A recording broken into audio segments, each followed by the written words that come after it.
Hello student, my name is Shruti Jain and I am your faculty of International Marketing. In the last previous lectures we have covered how it is very important for a marketer if they want to do a business on international level, so they need to know what is the international marketing environment and what are the factors related to your international marketing environment. So in this lecture we will start your new chapter, that is international marketing selection. So hope you are doing well at your home and taking care of yourself and your loved ones. In this hard time, we are all together and we can cope up with this hard time. So let's start with this lecture, and this is very important topic for your examination point of view, and it is very interesting also. In this we will discuss how it is very important for a marketer to select the market and to target the market which he wants to grow, or in which he wants to start a business. First of all, he should know what is the target market. You should know the definition of the target market. Target market is the audience through which we are targeting. Like if I am talking about a brand, Mama Earth, if I am talking about a brand like skincare product, so they are targeting our ladies. They are targeting mainly, their target audience is ladies or the female portion who are who are more interested towards their skincare products, or who are more interested towards the buying like beauty products. So let's start. What is the meaning of international marketing? So first of all, let's cover your definition of international market selection. It is a process of opportunity evaluation. First of all, we should know what are the opportunities. Obviously, if I know that there is an opportunity, I should grab it at that time. Then only it will be opportunity for me. If अगर मैंने उसको टाल दिया, so it will not be an opportunity for me. It is a foregone opportunity. Then it will be an opportunity cost for me. Second, and the second point, it is leading to the choice of foreign market in which you want to compete. First of all, if I want to if we want to learn what is the market, the international market selection, we should know what is segmentation. What do you mean by segmentation? Segmentation, it is a process of selecting the segment which are according to your choice. First of all, if I am having a portion, if I want to start a business, first of all I need to segment that portion which whom I want to target. Like if I want to start my beauty product, I want to start a beauty product, I need to decide who will be my targeting audience. Like I want to start above 30 years के above होगा उसका मेरा target audience, या below 30 years होगा, या 20 से 25 होगा, या फिर मैं सब चीज़ को cover कर रही हूँ. Like if I am starting my beauty, मैंने कोई beauty cream बनाई है, so मेरा target audience क्या है? अगर वो wrinkle वाली cream है, anti wrinkle cream है, so my target audience will be above 30 years of age women. अगर मेरी वो है beauty cream की teenagers की skin को अच्छा करने के लिए, so मेरा target audience होंगे 16 above 16 to 2021. So I need to first segment these.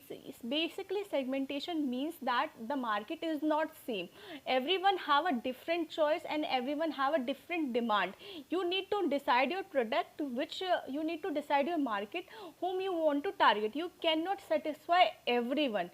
This you need to clearly remember, that you cannot satisfy everyone. Everyone have a different demand and everyone have a different need of buying the product. So you should know the customers who are having the similar needs according to your product only. Then only you will be successful. Otherwise if you want to अगर आप सारी जगह हाथ मारोगे तो कुछ नहीं हो पाएगा. You need to select a certain portion which is according to your product only. So this is a globalization process as the interconnected आपकी जो एलिमेंट्स होते हैं.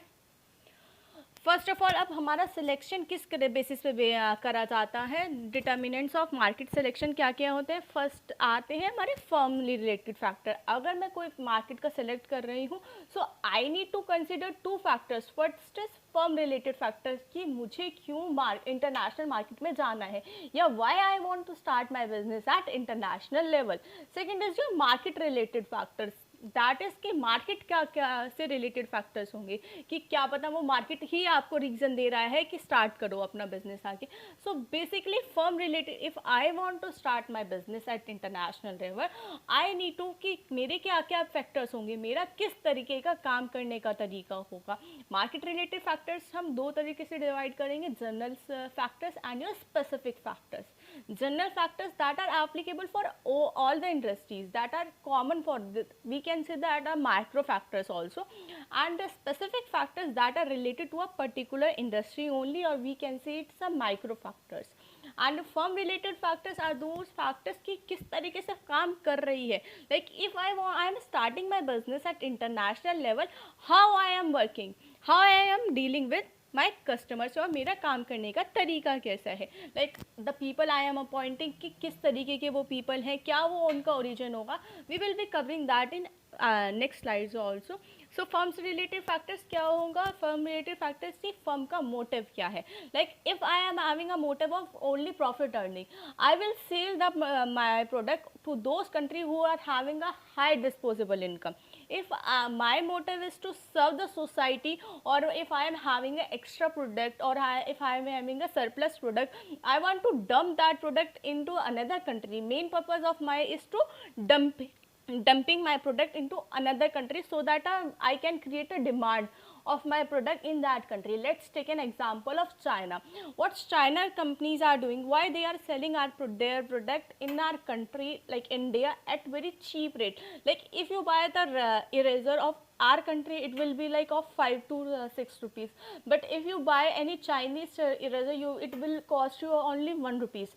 Why it's this happening? Because they are not, their main motive is not to earn profit, their main motive is to dump their product into our country, so that इससे क्या होगा, हमारे जो India के products हैं उनकी demand कम होगी और उनके प्रोडक्ट्स की डिमांड ज़्यादा बढ़ेगी. That is called dumping policy, कि अपना माल को डंप कर रहे हो अपने कॉस्ट से भी कम में आप. So from related factors पढ़ेंगे, whose export objective is only to sell out a marginal surplus will select a foreign market suited to serve this purpose.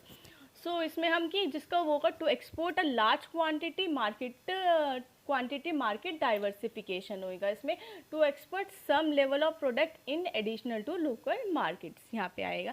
So इसमें करता है फर्म से रिलेटेड फैक्टर्स होंगे, जो फर्म के रिलेटेड फैक्टर्स होंगे, जो फर्म्स के गोल होंगे, फर्म के मोटिव होंगे, उनका काम करने का तरीका कैसा आता है, अब हम वो पढ़ेंगे इसमें. सो फर्म रिलेटेड फैक्टर्स आर, हम क्या बोल सकते हैं, फर्स्ट इज, ये सब पॉइंट हमने आपके यूनिट फर्स्ट में भी कवर कर देते हैं. This is the approach which companies follows which they when they work at the international level. First is your ethnocentric approach. Ethnocentric approach is like, मेरी जो कंट्री में प्रोडक्ट बन रहा है, मैं वही प्रोडक्ट बिल्कुल सेम एग्जैक्ट प्रोडक्ट और सब चीज़ें मैं वही दूसरी कंट्री में जाके बनाऊंगी, कि मेरी कंट्री सुपीरियर कंट्री है, like my home country.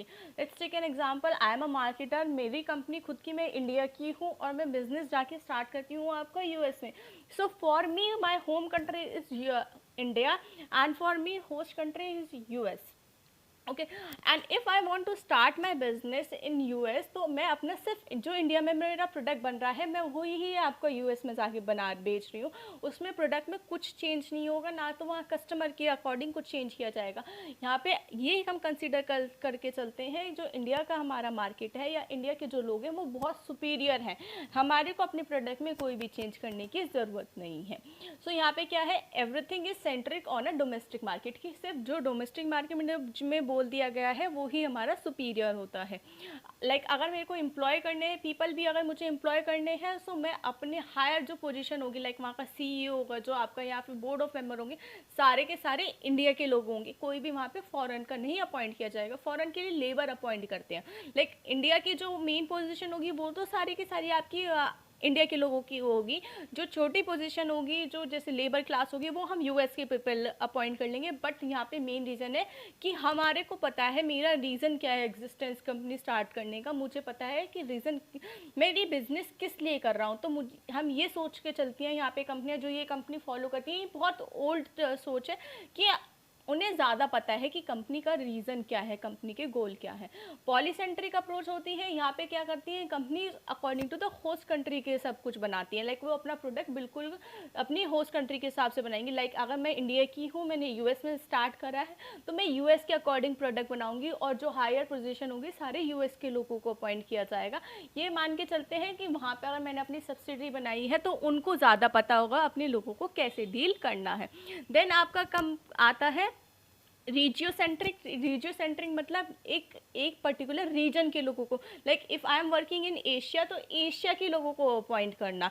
Like और अगर मैं अमेरिका में बात कर रही हूँ तो अमेरिका के लोगों को अपना अपॉइंट करना। लाइक ब्रिक हो गया था, ब्रिक हमारा जो सबमिट हुआ था, जो हमारे उधर के जो 5 कंपनी है उनके जो 5 कंट्रीज है उनको अपॉइंट करना, जो एक पर्टिकुलर रीजन के लोगों को अपॉइंट करते हैं। जियोसेंट्रिक अप्रोच आती है is the world large global market, कि पूरे ग्लोबल में किसी को भी अपॉइंट कर सकते हो। हम रीजियो सेंट्रिक का एग्जांपल लेते हैं।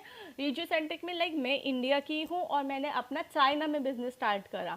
सो रीजियो सेंट्रिक में क्या होगा, तो मैं हायर पोजीशन किसको दूंगी, आपके पाकिस्तान के लोगों को भी दे सकती हूँ, पूरे एशिया में से किसी को भी दे सकती हूँ। एंड ग्लोबल सेंट्रिक में क्या होगा, जियो सेंट्रिक में होगा मैं इंडिया की हूँ, बिजनेस स्टार्ट करा मैंने यूएस में जाके, मैं अपॉइंट कर रही हूँ चाइना का, जापान का, यूएस का, कहीं से भी मैं किसी को भी अपॉइंट कर सकती हूँ। यहाँ पे कोई भी बाइफर्केशन नहीं होता, जो सूटेबल होता है उसको अपॉइंट किया जाता है। सो अब हम इसका नेक्स्ट पढ़ेंगे। क्या था ये यहाँ पे हमने पढ़ा हुआ है, इसका क्या था, अप्रोच क्या होती है एंथ्रोसेंट्रिक में, इंटरनेशनल ऑपरेशंस आर सेकेंडरी, उसमें सेकेंडरी होते हैं। पॉलीसेंट्रिक में पढ़ेंगे each country is relatively independent, her country independent होती है।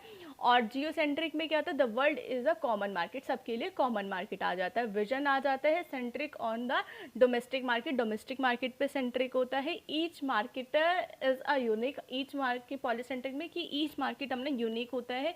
Global vision of the world. Next हमारा हम पढ़ेंगे, इसमें आएगा प्रियोरिटी किसको दी जाती है, searching for identical segments in the foreign market. मतलब लाइक मैं इंडिया की हूँ तो मैं इंडिया के जैसे ही लोगों को वहाँ पे सेगमेंट देखा जा रहा है। लाइक इंडिया में अगर मैं बूढ़े लोगों को सेगमेंट कर रही थी, टारगेट कर रही थी, तो मैं फॉरेन में जाके भी बूढ़े लोगों को ही टारगेट करूँगी। टेकिंग पॉलीसेंट्रिक में करते हैं, taking into consideration differences in foreign market, differences in foreign market को कंसिडरेशन में लिया जाता है।